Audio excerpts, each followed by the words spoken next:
हमारे साथ बातचीत करने के लिए लोजपा से सांसद राजेश वर्मा जी है। राजेश जी दिल्ली आए हैं। पहली बात तो जीत की सब आपको बहुत बहुत शुभकामनाएं। प्रधानमंत्री नरेंद्र मोदी शपथ लेने वाले तीसरी बार सरकार बन गई, कैसे देखते हैं? नहीं, बिल्कुल ये हम लोग सब के लिए मुझे लगता है कि 125 करोड़ देशवासियों के लिए गर्व की बात है कि तीसरी बार हमारे देश के यशस्वी प्रधानमंत्री नरेंद्र मोदी जी शपथ लेने का काम करेंगे। और जिस तरीके से आज उन्हें एनडीए के सभी घटक दलों ने मिलकर नेता चुना और अब वो तीसरी बार प्रधानमंत्री की शपथ लेंगे, उनके संबोधन में आज पूरे स्पष्टता के साथ देखा जा सकता था। और हम जैसे जो first timer member of parliament है उनके लिए बिल्कुल एक ये इंस्पिरेशन है कि किस तरीके से उन्होंने इस बात को कहा कि समय का बहुत अभाव है और जल्द से जल्द इस 5 साल में हम लोग को और तीव्र गति से काम करना और तीसरी सबसे बड़ी अर्थव्यवस्था जो है देश को बनाने का काम करना, उस पर हम लोग को काम करना। तो जिस तरीके से बिना थके अभी चुनाव प्रचार खत्म ही हुआ था, परिणाम आए ही थे और प्रधानमंत्री आगे 5 साल 10 साल की योजनाएं तैयार कर रहे हैं और बिना थके बिना रुके किस तरीके से पूरे तरीके से अपने आप को देश हित में लिए गए निर्णयों को पूर्ण करने के लिए झोंकना, तो ये अपने आप में दर्शाता है कि प्रधानमंत्री जी की सोच देश के प्रति क्या है। जहां दूसरी तरफ लोग मेजॉरिटी पुराने की बात कर रहे हैं और तोड़ और मरोड़ की बात कर रहे हैं, वहाँ हमारे नेता के अंदर विज़न हमारे देश को आगे बढ़ाने को लेकर है। और इसीलिए हमारे राष्ट्रीय अध्यक्ष आदरणीय चिराग पासवान जी ने हम सभी पांचों सांसदों के साथ मिलकर ये निर्णय हम लिया गया और हमारे नेता ने निर्णय लिया कि बिना किसी शर्त के हमारे नेता जो हैं वो समर्थन करने का काम कर रहे हैं हमारे प्रधानमंत्री जी को।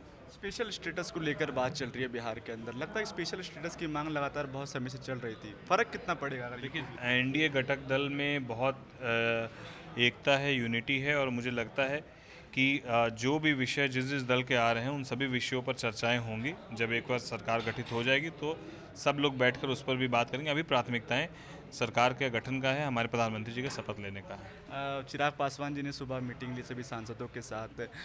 किन किन चीज़ों पर आपकी बात हुई और प्रधानमंत्री जी के शपथ पे किन किन को निमंत्रण दिया जाएगा, इस पर कोई बातचीत हुई क्या? नहीं, आज सुबह जो बैठक हुई, इस बैठक में हम लोगों ने अपने पार्टी से हमारे नेता आदरणीय चिराग पासवान जी को हम लोगों ने अपना सदन का जो है वो नेता हम लोगों ने चुना। और उसके बाद चिराग भैया हमेशा की तरह हमारे पार्टी के राष्ट्रीय अध्यक्ष, हमारे नेता तो हैं ही, साथ ही साथ एक बड़े भाई की भूमिका में वो हमेशा हम लोगों को मार्गदर्शन भी देने का काम करते हैं। जिस खूबसूरती से उन्होंने पूरे सदन के बारे में हम लोग को आज बताने का काम किया और साथ ही साथ ये भी बताने का काम किया कि किस तरीके से आगे की जो सदन की कार्रवाई है, किस तरीके से सवाल उठाने, किस तरीके से मुद्दों पर बात करें, तमाम विषय पर हम लोग को बताने का काम किया। आज यही चर्चाएं हुई। आखिरी सवाल रहेगा, क्षेत्र में क्या प्लानिंग लेकर आप जा रहे हैं, क्या सोच रहे हैं, क्या चीज़ें सुधार होनी चाहिए? देखिए, जो प्राथमिकताएं हम लोगों ने तय की थी चुनाव के वक्त, वही प्राथमिकताएं आज भी है और हम लोग पूरी मजबूती के साथ, जैसे ही हम लोग एक बार सरकार गठन हो जाए, सब लोग ओथ ले लें, उसके बाद हम लोग क्षेत्र में सभी विधानसभाओं में अपने खगड़िया लोकसभा की सभी विधानसभाओं में जाकर वापस से धन्यवाद यात्रा हम लोग निकालेंगे, जहां पर सभी लोगों का धन्यवाद देंगे। क्योंकि आज यदि मैं इस मुकाम पर हूं तो वहां की जनता के आशीर्वाद से, एनडीए घटक दल के सभी साथियों के सतत प्रयास से, तो मुझे लगता है उनका धन्यवाद बहुत कम होगा उनके लिए। मैं उनके बीच रहूं, उनकी समस्याओं का समाधान करूं, ये मुझे लगता है कि सही मायने में एक उनके। धन्यवाद। हमारे साथ बात कर रहे थे राजेश वर्मा जी। कैमरा पर्सन राम के साथ दीपक कुशवाहा, TV7 भारत, दिल्ली।